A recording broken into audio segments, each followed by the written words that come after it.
ఇక్కడ ఐగుప్తు నుండి నేను విడిపించాను అనే మాట మనకు అక్కడ కనిపిస్తుంది.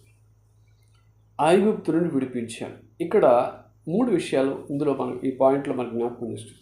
ఒకటి, దేవుడు ఫరో నుంచి విడిపించాడు, ఐగుప్తు దేశం నుంచి విడిపించాడు, ఐగుప్తీయుల నుండి విడిపించాడు. 3 విషయాలు ఉన్నాయి. ఫరో నుండి విడిపించాడు, ఐగుప్తు దేశం నుంచి విడిపించాడు, ఐగుప్తీయుల నుంచి విడిపించాడు. ఏంటి దీని అర్థం? ఫరో సాతానుకి సాదృశ్యం, అంటే సాతాను నుండి ప్రత్యేకింపబడాలి. ఐగుప్తు దేశం లోకం, అంటే లోకంలోంచి ప్రత్యేకింపబడ. ఐగుప్తీయులు శరీరాశ, నేత్రాశ, జీవప్రభ.